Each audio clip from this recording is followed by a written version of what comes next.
দেখছেন এটি নিউজ। আপনাদের সবাইকে আমন্ত্রণ জানাচ্ছি আমাদের প্রতিদিনের আয়োজন হ্যাপেনিং পয়েন্টে, পাওয়ার্ড বাই কাজী অ্যান্ড কাজীটি। আপনাদের সাথে আছি আমি রুমিতা ইসলাম।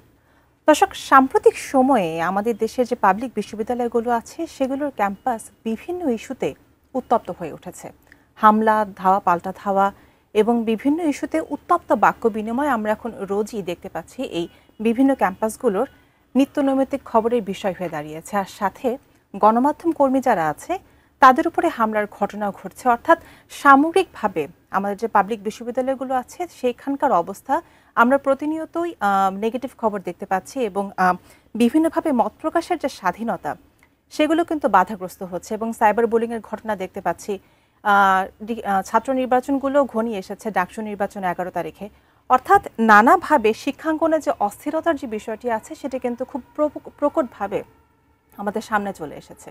এই ব্যাপারে আমরা আজকে কথা বলবো যে কেন শিক্ষা প্রতিষ্ঠানে যে শান্ত পরিবেশে বিরাজ করার কথা ছিল সেটি কেন অশান্ত হয়ে উঠলো, কেন অস্থির হয়ে উঠলো। এই ব্যাপারে কথা বলতে আজকে আমরা স্টুডিওতে আমন্ত্রণ জানিয়েছি ইরফানুল হক নাহিদ। আপনাকে স্বাগত। উনি সাংগঠনিক সম্পাদক, ফেডারেল সাংবাদিক ইউনিয়ন। আমরা যে বিষয়টা নিয়ে শুরুতে কথা বলছিলাম যে বিশ্ববিদ্যালয়ের যে পরিস্থিতিগুলো, যেখানে চিত্র হওয়ার কথা ছিল নিয়মিত পাঠদান, ক্লাস, পরীক্ষা, বিভিন্ন ক্লাব, এগুলো যেখানে আসলে সংবাদ শিরোনাম হওয়ার কথা ছিল, সেই জায়গাটা থেকে সরে কেন এই উত্তপ্ত পরিস্থিতি নিয়ে আসলে আমাদের রোজ কথা বলতে হচ্ছে? ধন্যবাদ আপনাকে, আপনার মাধ্যমে এটি নিউজের সমস্ত দর্শককে। আসলে আপনি যে জায়গাটা ফোকাস করেছেন সেটা খুবই গুরুত্বপূর্ণ জায়গা। আসলে দেখুন, গত 1 বছর আগে দেশের একটা রাজনৈতিক বড় এক ধরনের পরিবর্তন এসেছে। যে পরিবর্তনটা আসলে ছাত্রদের নেতৃত্বে হয়েছে। ছাত্র জনতার যে অভ্যুত্থানটা হয়েছে গত বছরের 5 আগস্ট, তারপরে যেই প্রেক্ষাপট, এই প্রেক্ষাপটে আপনার সবাই একটু স্বাধীনচেতা ভাব সবার মধ্যে এসেছে এবং এই ভাবটা এবং সাথে সাথে আপনার ইউনিভার্সিটিগুলিতে যেগুলিতে আপনার স্থবির হয়েছিল, ধরেন ডাকসু নির্বাচন, ছাত্র সংসদ হল যে নির্বাচনগুলি ছিল, এগুলিও আপনার ধরেন একসাথে অনেকগুলা, জাহাঙ্গীরনগর, ঢাকা বিশ্ববিদ্যালয়, চিটাগাং বিশ্ববিদ্যালয়, সব জায়গাতে একটা উৎসব বা রব চলতেছে যে সংসদের নির্বাচনগুলি হবে।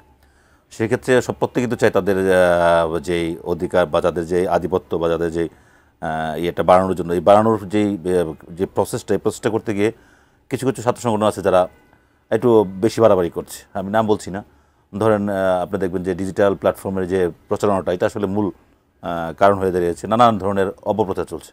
তো সংঘাতের মূল কারণ কিন্তু হচ্ছে খুব ছোটো ছোটো বিষয়, খুব বড় বিষয় না কিন্তু, যে একটা ছাত্রদের কোনো ইস্যু, ইউনিভার্সিটির কোনো ইস্যু তা না, ব্যক্তিগত ইস্যু বা তাদের পলিটিক্যাল আইডিওলজিক্যাল ইস্যু, এই ইস্যুগুলোকে বিভিন্নভাবে মডিফাইড করে এক পক্ষ আরেক পক্ষকে খুব বেশি নিন্দা করছে। যে কারণে এটা আস্তে আস্তে একটা মানে আপনার একটা ঝগড়ার দিকে যাচ্ছে। তো আমার মনে হয় যে তারা ছাত্ররা যে ফোকাসিংটা দিচ্ছে তাদের সামনে যে ছাত্র সংসদের নির্বাচনে, ওই ফোকাসিংয়ের বাইরে গিয়ে এদেরকে আসলে ছাত্রদের বিষয়ে ভাবা উচিত, ইউনিভার্সিটির বিষয়ে ভাবা উচিত। এবং এইটা যদি এরা একটু বেশি গুরুত্ব দেয় তাহলে ওদের ছাত্র সংসদের নির্বাচন নিয়ে আপনি বলছেন যে যারা এই নির্বাচনে এখন অংশগ্রহণ করছে, যারা প্রতিনিধিত্ব করবে, তাদের আসলে ছাত্রদের নিয়ে ভাবা উচিত। কিন্তু আমাদের বিগত অভিজ্ঞতার দিকে থেকে যদি আমরা তাকাই, সেটা হচ্ছে ছাত্র সংসদের নির্বাচন থেকে যারা ভবিষ্যতে নেতৃত্বে আসবেন, আপনার কি মনে হয় এতদিনের আপনার অভিজ্ঞতা থেকে যে যারা আসলে নির্বাচিত হয়ে আসবেন তারা আসলে ছাত্রদের দিকটুকু কতটুকু তুলে ধরবেন? আর হচ্ছে যারা যেই থেকে রাজনৈতিক দলগুলোর ছত্রছায়া থেকে বা সংগঠন হিসেবে তারা এই নেতৃত্বতে আসছেন, সেই রাজনৈতিক দলগুলোর পারপাস তারা কতটুকু সার্ভ করবেন? কি মনে হয়, নাকি ব্যালেন্স থাকবে বলে এবার মনে হচ্ছে আপনার? না, এটা তো আসলে মানে আপনার ধরেন মূল দল যেগুলো আছে, যেগুলো আমাদের মূল দলগুলো আছে, তারাও তো আসলে পেরিফেরির বাইরে কেউ না, এই দেশের মধ্যে জন্যই করে। তাদের একটা পার্টও তো ছাত্ররা, তো তাদের যে পেরিফেরির বাইরে না। সুতরাং তাদের এলিজিবিলিটি বা তাদের অঙ্গ বা সহযোগী সংগঠন যারা আছেন তারা নিশ্চয়ই তাদের আইডিওলজিটাকে মূল ফোকাস ধরবেন। ওই ফোকাসের মাধ্যমে তাদের যে আইডিওলজিটাকে বাস্তবায়নের চেষ্টা করবেন তাদের ইউনিভার্সিটি বা কলেজগুলোতে। তো সেখানে আসলে মানে প্রত্যেকে তো কল্যাণের কথা বলে, বাস্তবতা ভিন্ন। কল্যাণের কথা বলা আর বাস্তবায়ন করা ভিন্ন না। তো যদি কল্যাণের কথা বলতো তাহলে তো এই সংঘর্ষগুলি হওয়ার কথা না। তো সংঘর্ষগুলি হচ্ছে, আমি তো বারবার যেটা বলতেছি যে খুবই ব্যক্তিগত বিষয়, সৈনিক সংঘর্ষগুলি হচ্ছে। এটা কিন্তু আমি তো বললাম সামগ্রিক বিষয় না, ইউনিভার্সিটির স্বার্থে বা ছাত্রদের স্বার্থে, বৃহৎ কোনো স্বার্থ না। এটা ক্ষুদ্র ক্ষুদ্র ক্ষুদ্র ক্ষুদ্র কারো ব্যক্তিগত, কে কোন দল করতো, কে কোন দলের আচরের লোকে ছিল, কে কীভাবে প্রকাশ হয়েছে, এই ছোটোখাটো বিষয়গুলি টিউনিং করতে করতে এটা আস্তে আস্তে বড় আকার ধারণ করছে। আপনি সম্প্রতি আবার একটা জিনিস খেয়াল করবেন যে গত কিছুদিন আগে, গতকালই আপনার হাইকোর্টে একটা রিট হয়েছিল যে ডাকসু নির্বাচন বন্ধ হবে করে না, দেয়, হ্যাঁ। আর কিছুক্ষণের মধ্যে আবার এটা আবার স্থগিত হয়ে গেছে, মানে ইলেকশনটা হবে হবে না, আবার আধা ঘন্টার মধ্যে আবার এটা রিভিল হচ্ছে। এটা নিয়েও কিন্তু কথাবার্তা আছে, এক পক্ষ আরেক পক্ষকে দোষারোপ করছেন। তো এই যে দোষারোপ করার যে এই যে টেন্ডেন্সিটা, এ থেকে বেরিয়ে এসে যদি আমরা একমুখী করি, তার মানে হচ্ছে development, student development, university development, আমাদের এডিশনাল টার্মস এবং এগুলি ডেভেলপমেন্ট নিয়ে যদি কাজ করে, ছাত্রদের অধিকার নিয়ে যদি কাজ করে, তাহলে আমার মনে হয় না যে এতটা সংঘর্ষ হয়। এবারের যে ছাত্র সংসদ নির্বাচনগুলো হচ্ছে বিশ্ববিদ্যালয়গুলোতে, সেখানে নারীদের অংশগ্রহণ এবং নারীদের রাজনীতিতে তাদের যুক্ত হওয়া কিন্তু বেশ বড় একটা ফ্যাক্টর। তা আপনার কাছে কি মনে হচ্ছে, নারীরা কি সেই সেফ স্পেসটা পাচ্ছে, নাকি সাইবার বুলিংয়ের জন্য অনেক নারী পিছিয়ে যাচ্ছে এবং যারা সামনে এগিয়ে আসছে তাদের জন্য এই জায়গাটা আসলে অনিরাপদ হয়ে যাচ্ছে? সাম্প্রতিক সময়ের ঘটনাগুলোর আলোকে যদি একটু বলেন। না, আমি শুরুতে বলতে চাই যে আপনার একটা সিগনিফিকেন্ট ইস্যু আছে। ছাত্রদল যখন তাদের প্যানেল দিল, তখন একটা পদে যে মেয়েটা ইউনিভার্সিটিতে মার্ক খেয়েছিল, ওই পদে কোনো প্রার্থিতা দেয়নি। তার মানে ওরা চাচ্ছে যে মানে ওরা ওই স্পেসটা তৈরি করে দিচ্ছে, অন্যান্য সংগঠনগুলি করছে। তো এই যে স্পেসিফিক করা, নারীদের অধিকারের ক্ষেত্রে যে স্পেসিফিকেশন করা, এরা অ্যাড্রেস করছে। তো অ্যাড্রেস করাটা ভালো। দেখবেন ইসলামী ছাত্র শিবিরেও কিন্তু এবার মহিলা প্রার্থী দিয়েছে, মানে মানে ছাত্রীদেরকে প্রার্থী করেছে ওরা।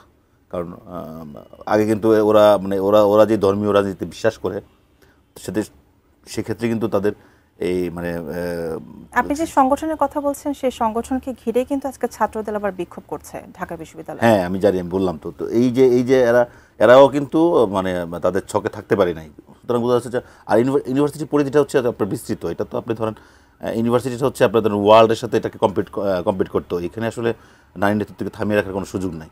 তো এরা বাধ্য হয়ে কিন্তু নারীদেরকে সম্পৃক্ত করেছে, এবং এটা একটা পজিটিভ, আমি পজিটিভলি বলতে চাই, আমি নেগেটিভলি বলতে চাই না, করেছে। এবং আমরা আশা করব ভবিষ্যতে আরও বেশি বিকশিত হবে। আর যেটা হচ্ছে যে নিরাপত্তার কথা যেটা বলছিলেন, হ্যাঁ, নিরাপত্তাটা আসলে ওই তো বললাম না, নিরাপত্তা হচ্ছে প্রথম রেসপেক্ট থেকে, কিন্তু যখন রেসপেক্টটা চলে আসবে তখন নিরাপত্তাটা অটোমেটিক চলে আসবে। আমরা নিরাপত্তা এবং রেসপেক্টের জায়গাটা, বিশেষ করে নারী প্রার্থীদের ক্ষেত্রে, এটা নিয়ে আমরা আরেকটু কথা বলবো। তবে এই মুহূর্তে একটি বিরতির সময় হয়েছে।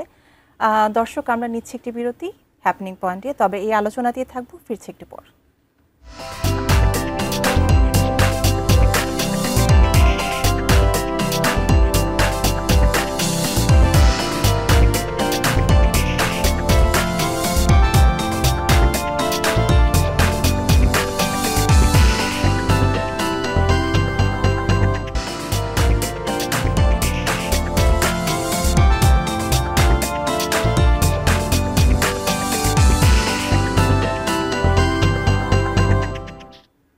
দর্শক, আবার আমন্ত্রণ জানাচ্ছি হ্যাপেনিং পয়েন্টে, পাওয়ার্ড বাই কাজী অ্যান্ড কাজিটি। আমরা কথা বলছিলাম শিক্ষাঙ্গনের অস্থিরতা নিয়ে। আপনার সাথে বিরতির আগে যে আলোচনাটা চলছিল নিরাপত্তা নিয়ে, নিরাপত্তার প্রসঙ্গ যদি আসে, তাহলে ক্যাম্পাসে যখন আমরা কোনো খবর সংগ্রহ করতে যাই, তখন সেখানে সাংবাদিকরা উপস্থিত থাকেন। সাম্প্রতিক সময় কিন্তু এই বিভিন্ন অস্থিরতার মধ্যে সাংবাদিকদের উপরে হামলার ঘটনা বেশ বেড়ে গেছে, সেটা মারধরের ঘটনা হোক বা বিভিন্নভাবে হোক। এ ব্যাপারে আপনার কি মতামত? আসলে বিষয়টা খুবই দুঃখজনক। আপনি দেখবেন যে আপনার বিগত 15.5 বছরে আমাদের সাংবাদিকদের উপরে যে নির্যাতন চলেছিল, আমরা প্রত্যাশা করেছিলাম 5 অগাস্টের পরে সেটা কমে আসবে, এবং সাংবাদিকতা তো স্বাধীন পেশা। এবং এটা ধরেন হচ্ছে যে যদি ধরেন যে গত যেই গণ অভ্যুত্থান, যেটা ছাত্র জনতার যে অভ্যুত্থান, এখানে কিন্তু মিডিয়ার একটা বড় রোল ছিল। সেই রোলের জায়গায় আমরা আশা করেছিলাম যে 5 আগস্টের পরবর্তী পরিস্থিতির পরে এটা অনেকাংশে কমে আসবে, কিন্তু দুঃখের বিষয় হচ্ছে যে এটা কিন্তু কমেনি। তো কেন জানি না সব সরকার এই সাংবাদিকদেরকে প্রতিপক্ষ ভেবে বসে থাকে। তো ধরেন এর আগে 15.5 বছর বা এই এখন যে 1 বছর গেল, সাংবাদিকদেরকে একটা প্রতিপক্ষ ভাবা হয়। কারণ এটার একটা কারণও আছে, কারণ হচ্ছে সাংবাদিক আসলে সত্যটা বলতে হয়, সত্যটা লিখতে হয়।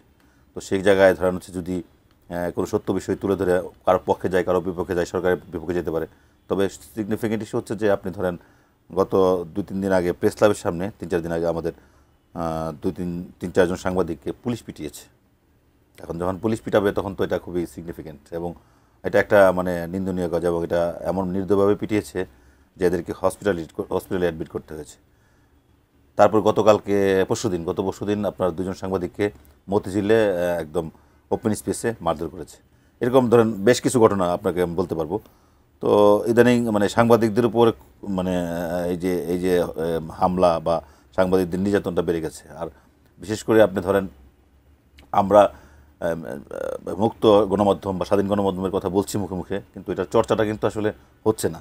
আপনি হাউসগুলোতে ধরেন যে ধরনের নিউজ বা যে ধরনের আপনার হচ্ছে যে আপনার ভিউজ প্রচার করার কথা, অনেক ক্ষেত্রে কিন্তু সাংবাদিকরা বাধার সম্মুখীন হচ্ছে। এবং আমাদের পুলিশ বাহিনী যে সাংবাদিকদের উপর যে হামলাটা করলো, এটা আসলে খুবই অপ্রত্যাশিত ছিল।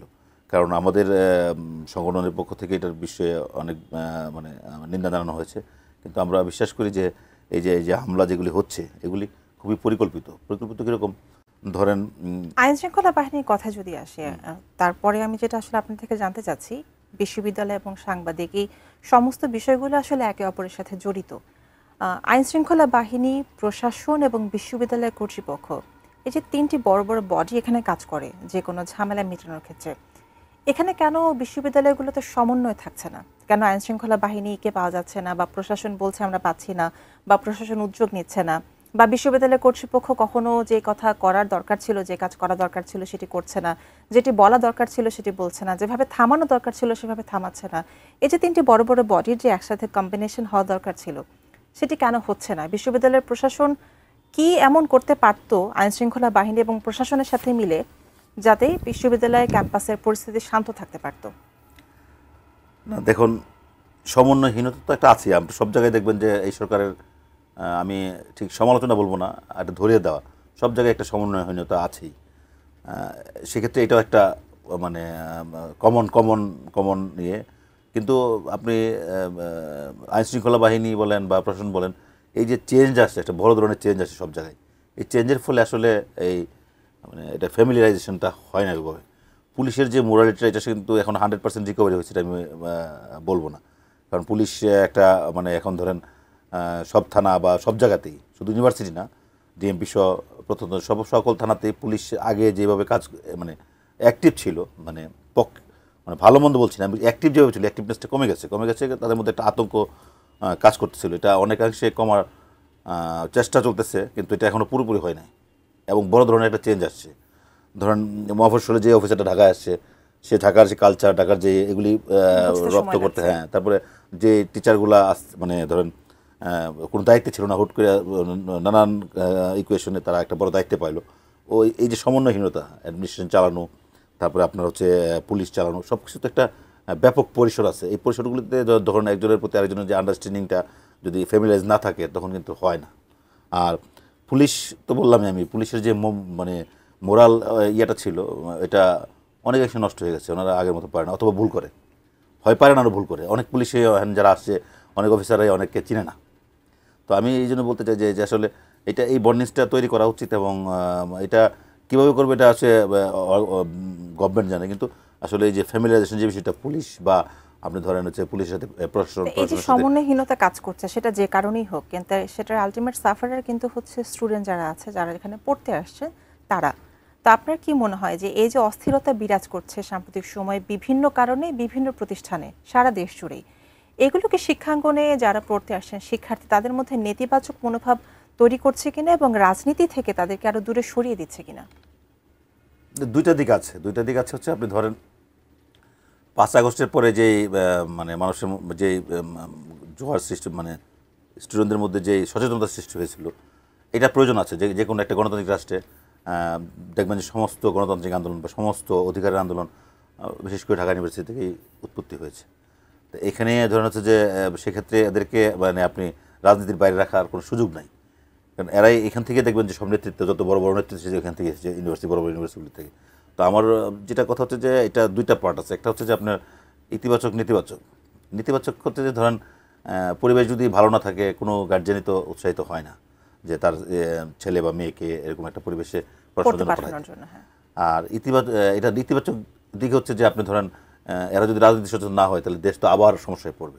সুতরাং আমি মনে করি যে যেই বিশৃঙ্খলাগুলি হচ্ছে, এটা দমানো উচিত, এবং আলটিমেটলি এটা কোনো সহিংসতার মধ্যে না গিয়ে, এটা ধরেন আবার কথা বলার অনেক ওয়ে আছে, মাধ্যম আছে, হ্যাঁ, ডায়ালগের ব্যাপার আছে। তো আমার সব জায়গাতে আপনার বিশৃঙ্খলা সৃষ্টি না করে প্রপার ওয়েতে অনেক কিছু ম্যানেজমেন্ট করা সম্ভব। সমন্বয়হীনতা যেটা আপনি বললেন, রাজনীতি বললেন, আমার মনে হয় প্রপার সমন্বয়টা হচ্ছে না। কে কী চায় এটা শোনার জন্য লোক লাগবে, এবং ওইটা সলিউশনের জন্য লোক লাগবে। তো তাদের চাওয়া এবং এবং আমাদের মধ্যে আসলে পরমত সহিষ্ণুতা একটু বাড়াতে হবে আসলে। পরপ্রশ্নতা আসলে আমি আপনাকে বলি, এটা হচ্ছে কি একটা বিপ্লব, মানে একটা অভ্যুত্থান পরবর্তীতে আসলে সব জায়গাতে হয়। এটা হ্যাঁ, আমরা খুব খুব মানে 30 সেকেন্ডের মধ্যে আসলে খুব শুনতে দ্রুত চাই আপনার খুব কথাটা। দ্রুত এটা শেষ হয় না, এটা একটু সময় লাগে। হয়তো হয়তো ঠিক হয়ে যাবে, কিন্তু একটু সময় লাগে, কারণ একটা বড় ধরনের ঘটনা ঘটছে। স্টুডেন্টরা একটা নতুন রাজনৈতিক দল করছে, আরও অনেকগুলা রাজনৈতিক দল আরও বড় বড় আকারে আসছে। তো এই যে এবং আমরা স্বাধীনতা, আশা করব যে সামনে ভবিষ্যতে যে রাজনৈতিক দলগুলো, যে ছাত্র সংগঠনগুলোর নেতৃত্বে আসবে, তারা আসলে এরকম একটি কালচার গড়ে তুলবে আমাদের মধ্যে। তারা প্র্যাকটিসে আছে, তো তারা প্র্যাকটিস করার চেষ্টা করছে। আমরা প্র্যাকটিসিং এর এবং ধারাবাহিকতা তাদের নেতৃত্বের মধ্যে আসলে আমরা যে শিক্ষাঙ্গন অস্থিরতা এই মুহূর্তে দেখতে পাচ্ছি, সেটি কমে আসবে। আপনাকে ধন্যবাদ আমাদের সাথে যুক্ত হওয়ার জন্য। ধন্যবাদ। দর্শক, আমরা ছিলাম হ্যাপেনিং পয়েন্টে, কথা বলছিলাম শিক্ষাঙ্গন অস্থিরতা নিয়ে।